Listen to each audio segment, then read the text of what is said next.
16. How to stick with good habits every day. In 1993, a bank in Abbotsford, Canada, hired a 23-year-old stockbroker named Trent Dyersmith. Abbotsford was a relatively small suburb, tucked away in the shadow of nearby Vancouver, where most of the big business deals were being made. Given the location, and the fact that Dyersmith was a rookie, nobody expected too much of him.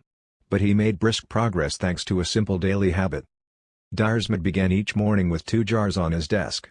One was filled with 120 paper clips. The other was empty. As soon as he settled in each day, he would make a sales call. Immediately after, he would move one paper clip from the full jar to the empty jar and the process would begin again. Every morning I would start with 120 paper clips in one jar and I would keep dialing the phone until I had moved them all to the second jar, he told me. Within 18 months, Dyersmith was bringing in $5 million to the firm. By age 24, he was making $75,000 per year, the equivalent of $125,000 today. Not long after, he landed a 6-figure job with another company. I like to refer to this technique as the paperclip strategy and, over the years, I've heard from readers who have employed it in a variety of ways. One woman shifted a hairpin from one container to another whenever she wrote a page of her book. Another man moved a marble from one bin to the next after each set of push-ups.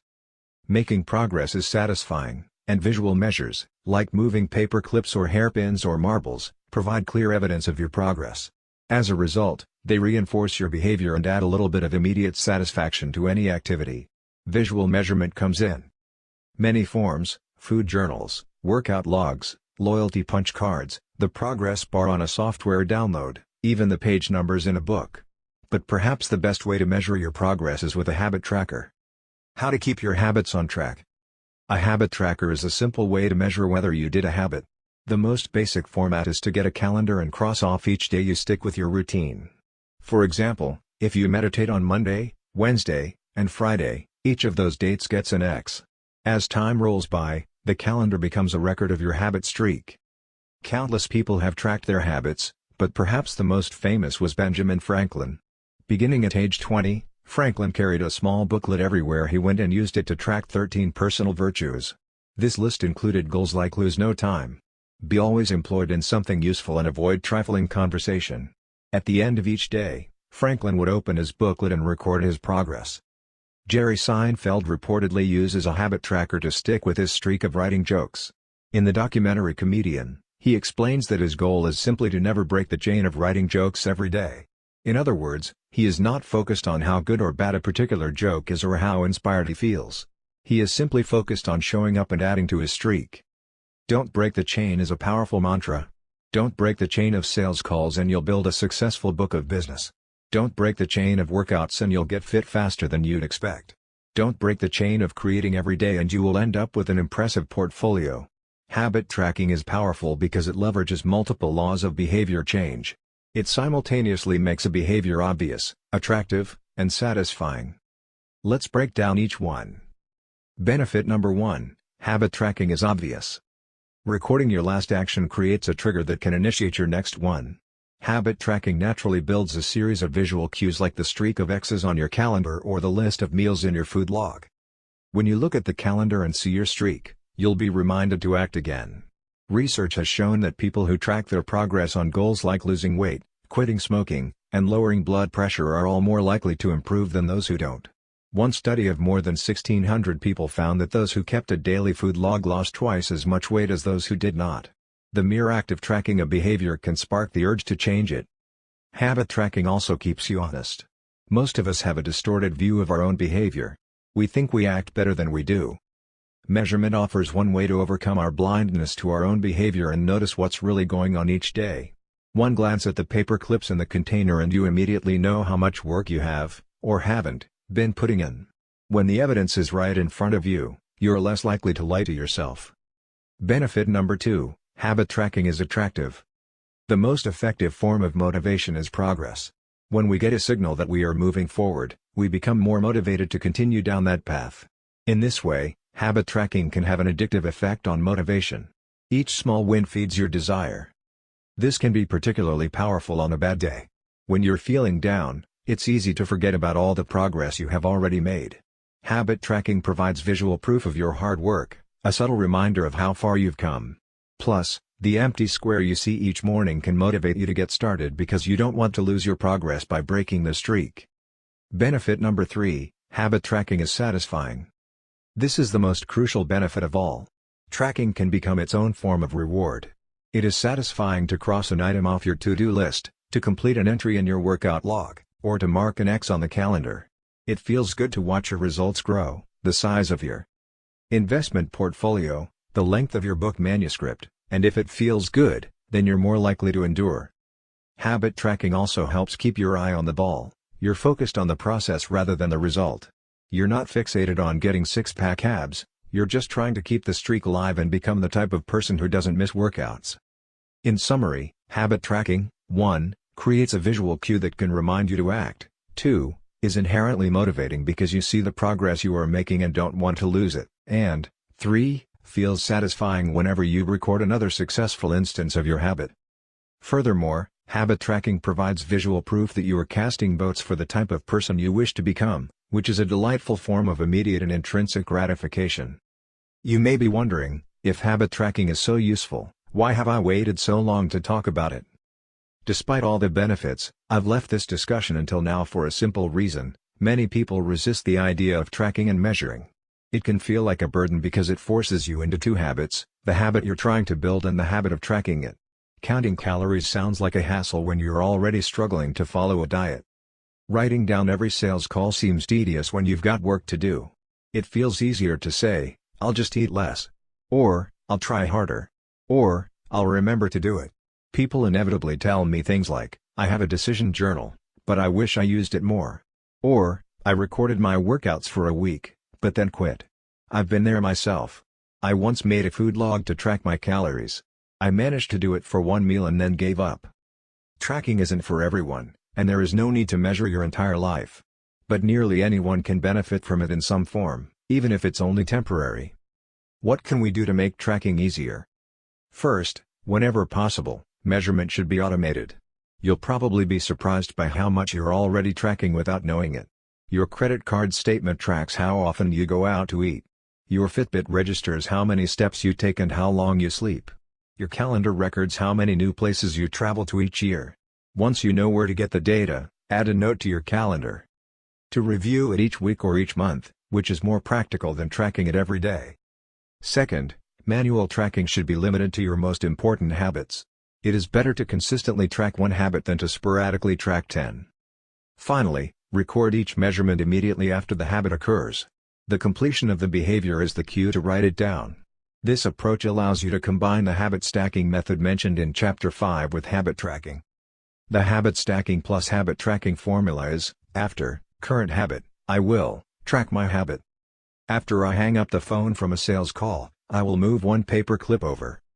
After I finish each set at the gym, I will record it in my workout journal.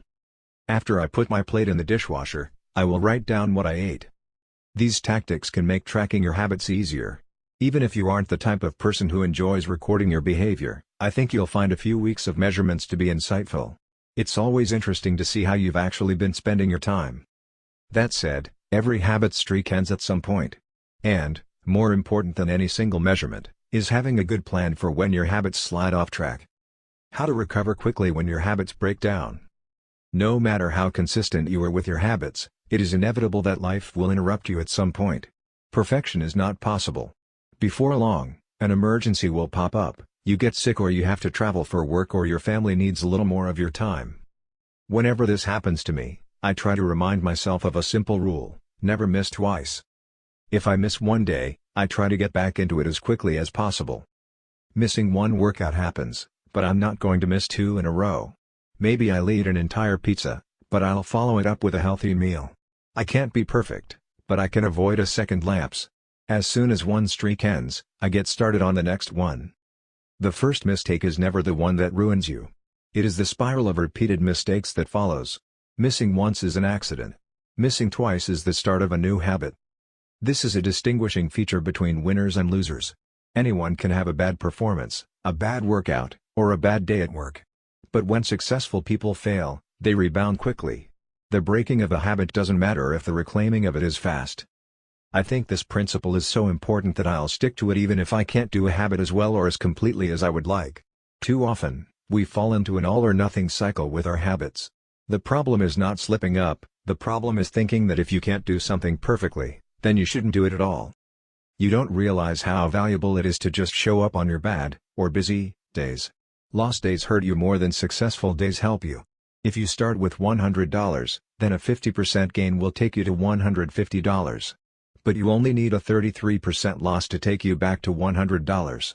In other words, avoiding a 33% loss is just as valuable as achieving a 50% gain.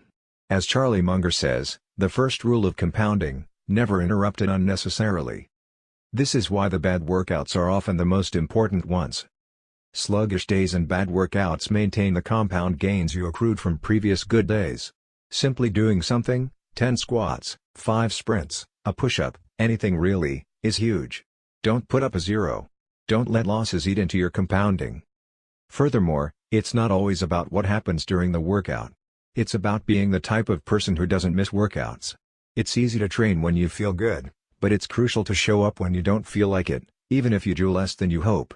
Going to the gym for 5 minutes may not improve your performance, but it reaffirms your identity.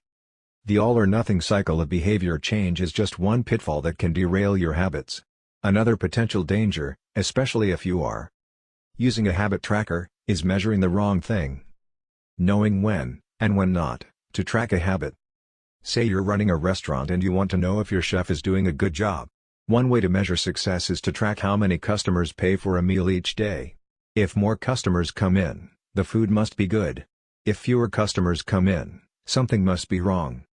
However, this one measurement, daily revenue, only gives a limited picture of what's really going on.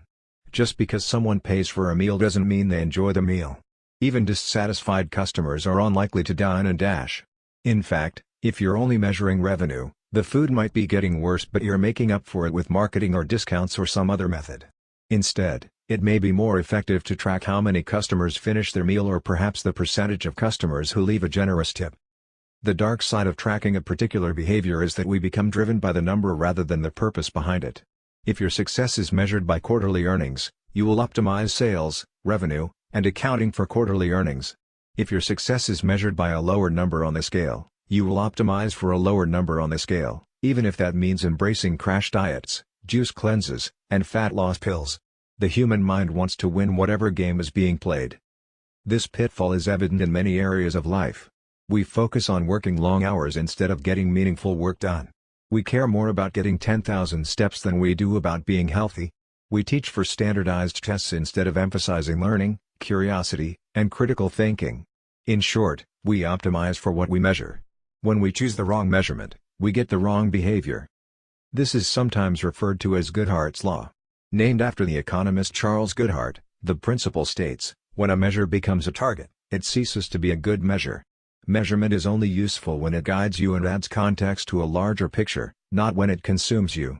Each number is simply one piece of feedback in the overall system. In our data-driven world, we tend to overvalue numbers and undervalue anything ephemeral, soft, and difficult to quantify. We mistakenly think the factors we can measure are the only factors that exist. But just because you can measure something doesn't mean it's the most important thing. And just because you can't measure something doesn't mean it's not important at all. All of this to say, it's crucial to keep habit tracking in its proper place. It can feel satisfying to record a habit and track your progress, but the measurement is not the only thing that matters. Furthermore, there are many ways to measure progress, and sometimes it helps to shift your focus to something entirely different. This is why non-scale victories can be effective for weight loss. The number on the scale may be stubborn, so if you focus solely on that number, your motivation will sag. But you may notice that your skin looks better or you wake up earlier or your sex drive got a boost. All of these are valid ways to track your improvement. If you're not feeling motivated by the number on the scale, perhaps it's time to focus on a different measurement, one that gives you more signals of progress. No matter how you measure your improvement, habit tracking offers a simple way to make your habits more satisfying. Each measurement provides a little bit of evidence that you're moving in the right direction and a brief moment of immediate pleasure for a job well done. Chapter Summary. One of the most satisfying feelings is the feeling of making progress. A habit tracker is a simple way to measure whether you did a habit, like marking an X on a calendar.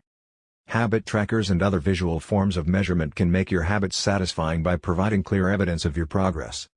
Don't break the chain. Try to keep your habit streak alive. Never miss twice. If you miss one day, try to get back on track as quickly as possible. Just because you can measure something doesn't mean it's the most important thing.